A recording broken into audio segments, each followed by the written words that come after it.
Welcome to Healthy Living with the Bourgeois. I'm your host, Jesse Bourgeois, here with my wife, Chantel. And today's episode, we're going to be kind of a little bit all over the place. It'll be a little bit random. You might have heard that we've done a couple different kind of like tagline things after the intro. And there's this YouTube guy that I follow, Ali Abdal. And he talks about this in regards to starting a YouTube channel, but I think the same thing applies with podcasts, where he talks about the different stages of when you're starting to get into the habit of making these things. And he has this get going phase.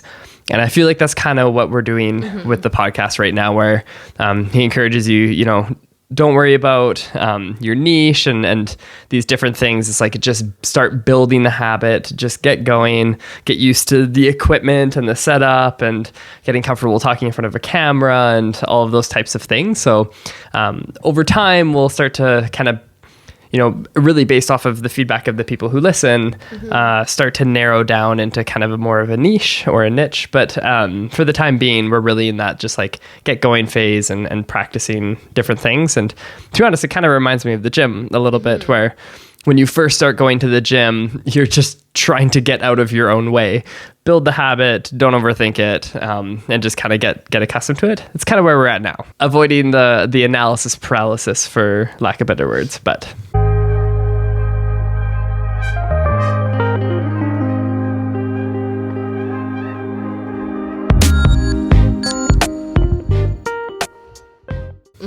Yeah. So how's things been going? How was this past week? Sickness struck our house. So we've just been basically trying to get better. I got really, really sick last Friday and then got you really sick on Sunday. So we've just been trying to survive and get better.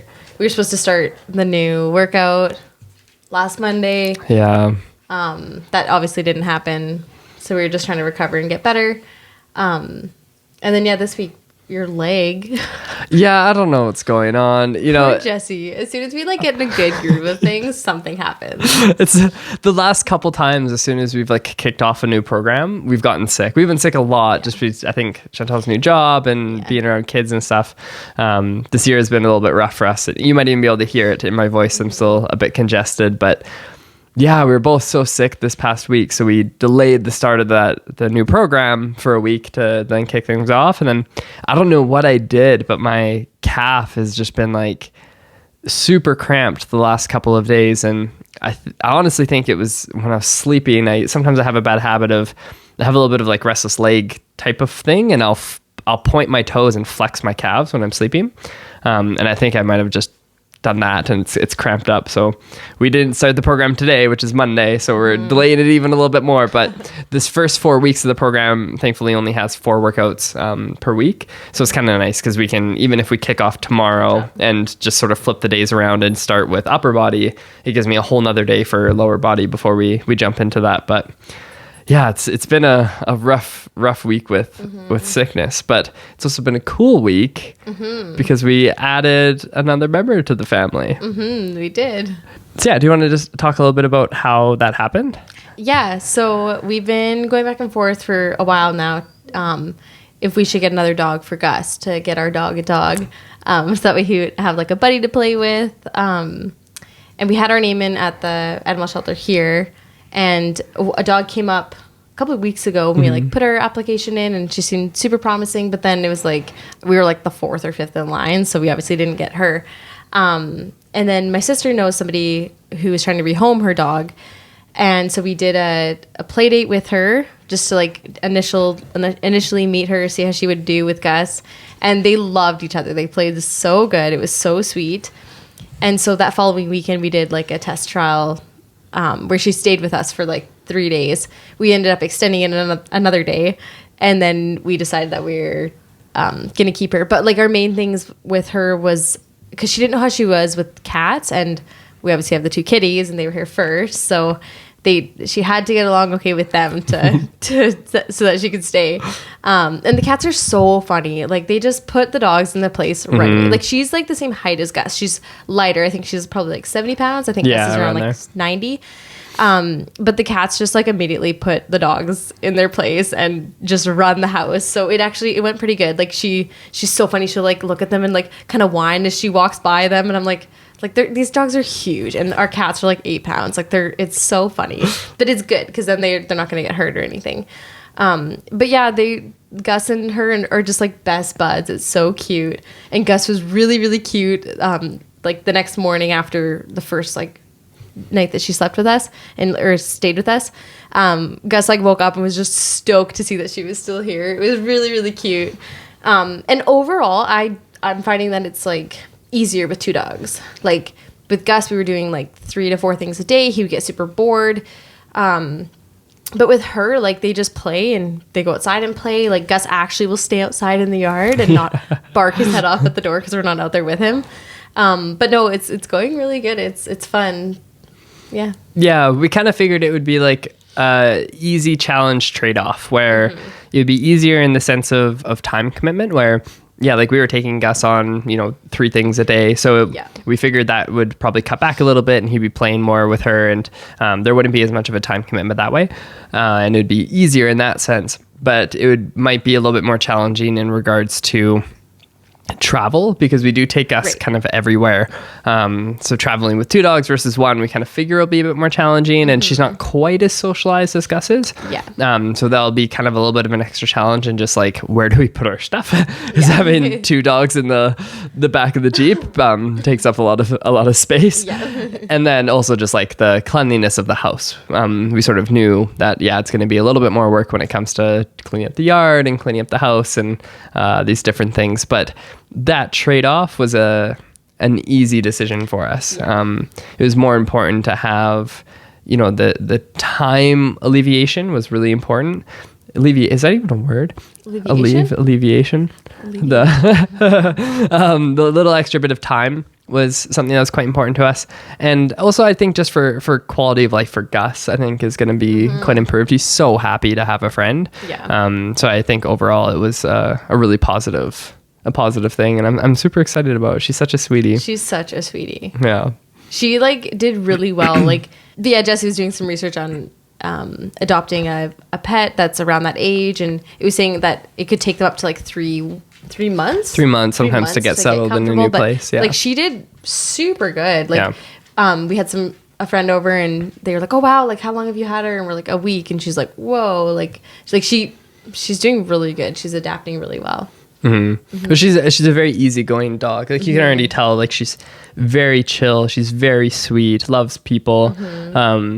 I mean, it's a new environment, and I think the setting here is quite different for her. Yeah. We're on a pretty busy street, and we have a lot of windows facing the busy street, including like our front doors entirely glass. So I think it's a bit of an adjustment for her to be able to see so much and hear so much. So like a little bit of barking and different things like that. But I think she's already seems to be getting a bit better and getting more kind of comfortable and used to it. And we're also trying to, reassure her that she's okay. And when she's quiet, she gets rewarded and these different things. So yeah, there's a guy on Instagram, South End Dog Training. I guess it's a company, it's like a business, but he's sort of like the main guy that runs it. It's an excellent resource. That's probably the main one that we use. They have videos and all sorts of stuff. They actually have an app and some different things, but it's helpful. Yeah, super helpful. He's very just like blunt and to the point, but I appreciate that. Like I don't, it's the type of thing where I don't want people to beat around the bush. I just want them to be upfront and sort of say it how it is. And just really great examples and tips for training dogs. So if you have a dog, if you're wondering of, some training things, that's one that's been helpful for us, as well as just like YouTube videos and different things. But yeah. Cool. Any podcasts or anything you've been learning about? Yeah. So I really like podcasts. Those of you who know me know that I listen to a whole bunch of podcasts. The Proof with Simon Hill is one that I listen to all the time. Barbell Medicine, which is a group of doctors who are really into strength and conditioning and kind of like exercise science, I listen to all the time. Peter Attia's podcast I listen to a lot, like every episode. Think Fast Talk Smart by the Stanford Graduate School of Business I listen to all the time, kind of about like communication skills and different things. Tim Ferriss a little bit. Rich Roll. a lot of different podcasts. I really enjoy podcasts, especially in like the health and wellness space. It's actually been something that I really think has helped me learn a lot, is listening to like quote unquote evidence-based podcasts in the sort of health sciences realm. And so Peter Attia, who I listen to all the time, is actually from Canada, but he's a physician that works out of the States. He has a big focus on longevity, but particularly the longevity of health span. So not just living a long time, but maintaining health and quality of life for a long time. It's very cool. I really enjoy his podcast, and he wrote a book. So it's called Outlive. I'm definitely going to purchase it once I'm able to get my hands on it. And it's been a work in progress for a really long time, this book. And it's cool because whenever these people write books, they end up going on a whole bunch of podcasts, right? Like to promote their book and talk about it and all this sort of stuff. And he was on Rich Roll's podcast this past week. And well, they actually filmed it, I'm sure, quite a long time ago, but it was released this past week. And for those of you who don't know who Rich Roll is, he was a lawyer. He was a competitive swimmer in his younger days, but he has sort of let his health go and became a lawyer, got quite overweight. He was an alcoholic and went through this big life transition kind of like around the age of 40, where he went to rehab, started going to AA. He's a big advocate for like the 12-step system. And he wrote a book called Finding Ultra, because he got into these ultra endurance events, and his wife is vegan. So he ended up going out to kind of like a vegan diet, and now is a big advocate for the vegan lifestyle, has this podcast. Really cool guy. But because of his history with addiction, when Peter Attia went on his podcast, Peter's last chapter in his book is all about emotional health, which is really cool because it's a part that often gets overlooked, especially in the like kind of hardcore academic crowd, even just in general society as well. But that community sort of especially sometimes I think overlooks that component of it. And they had this really cool conversation. And, you know, Rich kind of comes at it from his lens of being a recovering addict, and then Peter from sort of his experiences. And I had no idea the things that he had gone through. Same. It was really interesting to hear him talk, because he's somebody who, like, when I think of like, oh, I wish I could be like this person, like they're so high achieving and so smart and doing all these cool things. It's like, I have those moments where I'm so envious and like wish I was more like him. And then it's like, but he even still, like, he's human and he is going through all these things and quite significant mental health issues. But yeah, what was your take? Like, what was some of the things that you were thinking of when you were listening to that? Same, like you kind of see these people who are like super well established, super famous, super smart, just like kind of like you said, like all those things. You kind of, it seems like they have their whole life together, and like he has his, like, because he's a doctor, so he has his practice and his family. Like he seems like he's got it made. And then I think it was 2020 that he was going through all this stuff. Yeah. Like, I had no clue either. Like we were watching documentaries with him in it and like listening to his podcast. Like you'd never really know. So it was just like a good reminder and good eye opener. Like it's not like you're just gonna like get to a certain point in your life and then not have mental health issues. Like It's kind of like an ongoing thing that you always have to take care of your mental health and your emotional health, all that kind of stuff. But yeah, it was very shocking. I did not know that he went through, and the significance of it. Like it was pretty severe. Like it almost wrecked his marriage. Like it was huge. And I was like, what? Like, yeah, I mean, he checked into treatment twice. Yeah.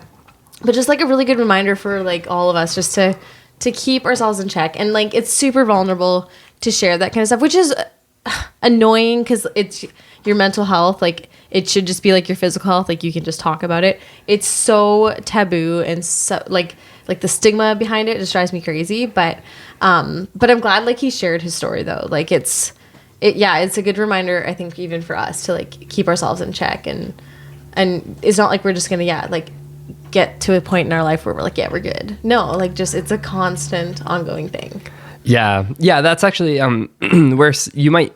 So yeah, where some of you might know Peter Attia from. A good point is he's in that the Chris Hemsworth docuseries on Disney Plus, the Limitless piece. And the comment that you make about it being kind of like your physical health, something that we've talked about before, but it's like when someone gets a gym membership or starts doing that type of a thing for their physical health, friends and family and even societally, we sort of reward and support that a lot and encourage people. And it's like, that's awesome. Like, keep going. But when to take steps towards your mental health in like a similar way of, actively either seeking out support or whatever it might be, is just not viewed the same way at all. And it's so frustrating because it's like, it should be the exact same thing. Like, if you go hire a personal trainer because you want additional support in the gym to work on your physical health, it shouldn't be any different to seek out a mental health professional and get support in that realm. It's such a frustrating thing that that there's still that sort of taboo disconnect between focusing on your physical and focusing on your mental health. But what I loved about the conversation that him and Rich had was that he had put it in the framework of like, this is all towards health span. Like, it isn't separate. It isn't your physical health and your mental health. It's a component of your overall internal system of health. And it was so cool because he mentions like, this is going to be like the longest, most challenging thing that he has to work on for his health. Like, not the physical activity, not the nutrition pieces, not these other things. The mental health component is the hardest thing and the most important thing that he needs to work on is this emotional health piece. And it was really cool, and it's really reassuring and kind of like frustrating in a way, because it's like, you don't want to necessarily hear that of like, this is the thing that's going to be likely the most challenging piece to work on. But it truly is in fact that. And it's interesting. Like, there's one of the other things in that podcast that was kind of, is sort of cool is like, they talked about nutrition a little bit and these different things in the podcast. And what I like about Peter Attia is he's very cautious with saying any sort of big claim without there being evidence to support it. And I've learned a lot from listening to his podcast of just like critical thinking skills when it comes to science about, exercise and nutrition and these different things. And nutrition is a really nuanced field of research. There's not a lot that you can sort of say for certain that comes from nutrition research. And I'm excited about that. I'm kind of switching gears. I'm a little all over the place here, but I'm really excited about that component of the book because there's so much like diet war types of silly stuff. Like, even this past weekend of like on Instagram, I see friends and different people posting stuff about like the inflammatory nature of seed oils and all these different things. And I'm far from being an expert, but it's been neat to continue to learn more about nutrition and kind of be able to see some of these things and start to think about it and be like, like what would need to be the case in order for that to be true? What would I have to look for in order to know, is that actually a legitimate statement or not? His podcast has been great with that. And I think in his book, he's going to do a really good job of outlining where the gaps in research are and what we can pull from that research and actually sort of be like, we have a pretty good idea about these things. And he kind of briefly talked about it in the podcast of like, fiber is really important. But the most important thing from his perspective is like eating to have a healthy weight. Like, that's the number one nutrition thing is like, are you eating in a way so that calorically you can maintain a healthy weight? And then they have a little bit of a discussion about protein, which we'll talk about in a minute here. But it's really neat. But I don't want to jump off the emotional health thing too quickly, because I think you were listening to sort of a podcast series thing about that as well. Hey? Yeah, it's I'm going through like a 3-week seminar. Actually, I have it tonight as well. It's Kim Bartell. I don't know if any of you guys know her, but she's awesome. She's an occupational therapist, but also a professional public speaker. And her little series that she's doing is on conscious caregiving. She has it like parenting, but like for those of us that work with kids, like caregiving. And the whole first part of it was all on like your mental health and taking care of yourself first, because like you can't show up for others if you're not like checked in with yourself. And a lot of it was like on co-regulation, because we do that a lot with the kiddos, because your brain's not fully developed to regulate until you're like in your 20s. So even like teenagers need help co-regulating. And a big piece of that is like, if you're not regulated yourself, there's no way you can help out those kiddos. So, it was kind of interesting. We're both kind of like on our podcasts and on our laptops and kind of going through the same kind of thing. So it's been fun to like bounce our learnings back and forth. And yeah. What does that mean, co-regulating? Like, can you give me an example of what that would be? So for an example, a little kid's having a meltdown, and there's always like a reason behind the behaviors. So when they're in that stage of like a full-on meltdown, there's like their amygdala and their prefrontal cortex.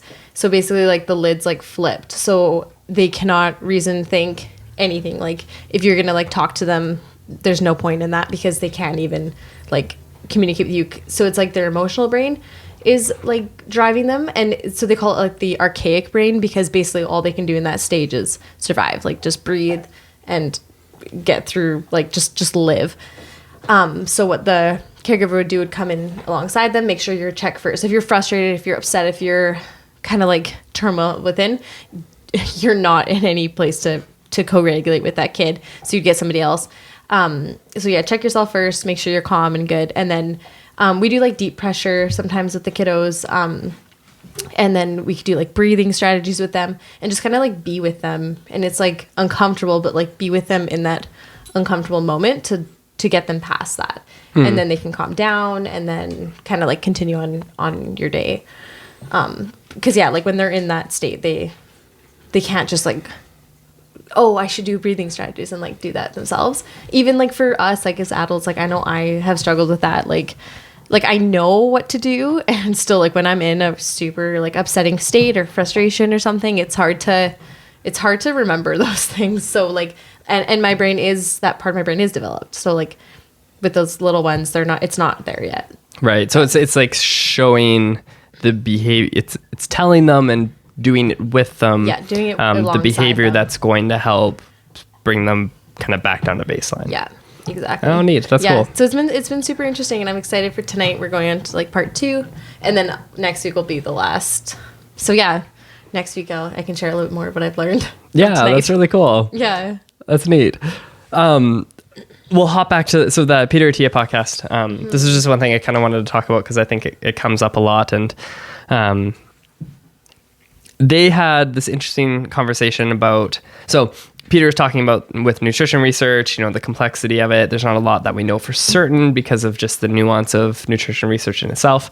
He was talking about like, enough calories to maintain a healthy weight is sort of the most important thing.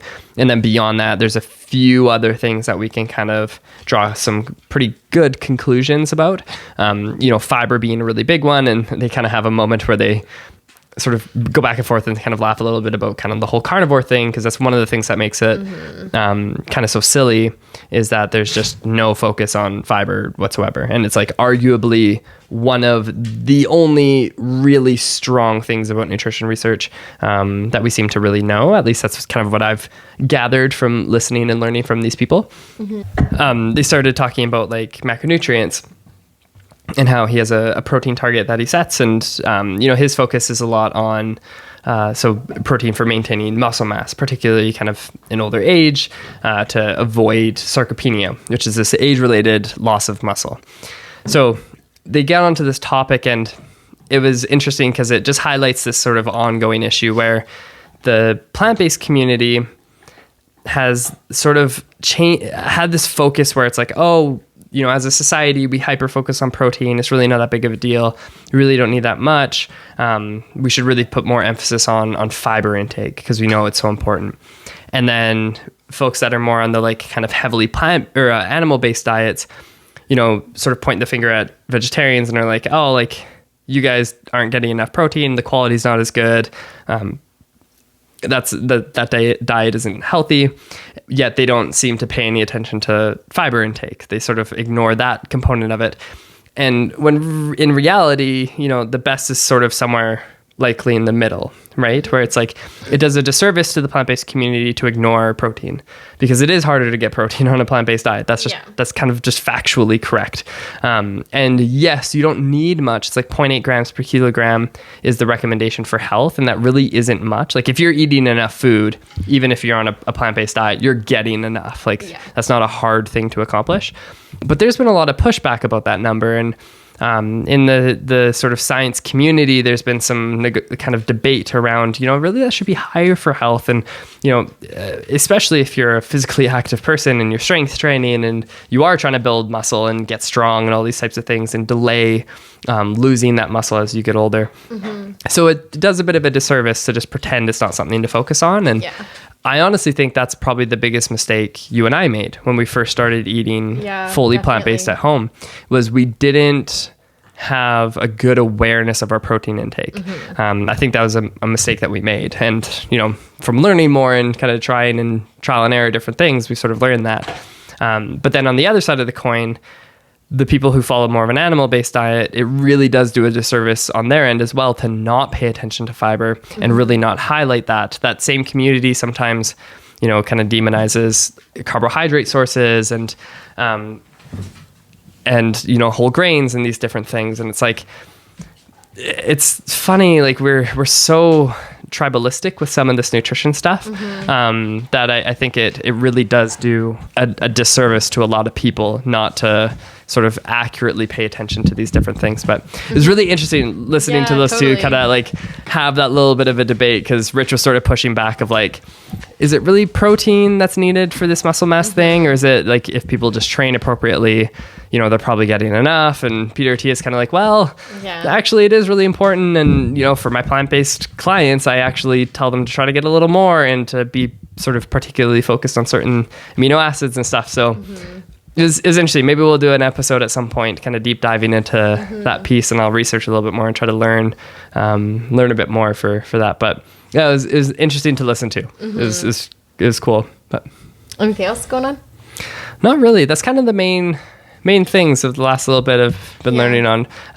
Reading a book about, it's actually quite neat. It's dialogues on ethical vegetarianism. So it's the whole book is these two university students, the dialogue that they had over the course of 4 days about, one who's vegan and one who's not, and discussing all these different points. And it's super interesting. It's a great book for someone who's new to the idea and doesn't really understand the ethical considerations. So I'll link to that below. I believe it's Michael Huemer is the author. He's a professor, but it's a great book, a really good beginner book. It's like 100 pages. It's super easy to read. But that's sort of been the other thing. I've kind of been in between books. I've lost a little bit of motivation with reading lately. But I'll have to get back into it and crack open another book soon. The weather's been getting a little bit nicer, so now I'm on the renos kick again. Yeah. What do you got going on? I'm in the process actually right now of painting our entryway. Our house is like very off yellow, well, like an off-white cream kind of color. So I'm very excited to brighten up the entryway and I'll have to post some pictures when I'm finished. But yeah, I'm excited to just like freshen up the place a little bit. So, and then we'll have to go clean up all the little kitty footprints because she stepped in the paint. So, hashtag our real life. It's a zoo here a lot of the times with all these guys. So what we're thinking of doing for the next podcast coming out is kind of a Q&A. So just to get an idea of some of the questions that some of you might have. So this week we'll post on kind of like Instagram, Facebook, different things, an opportunity where you can ask some questions, and then the coming podcast we'll tackle those questions together. Yeah. So feel free to comment questions below, send us a message on Instagram or Facebook or wherever. And we'll see you guys on the next one. Cool. See ya.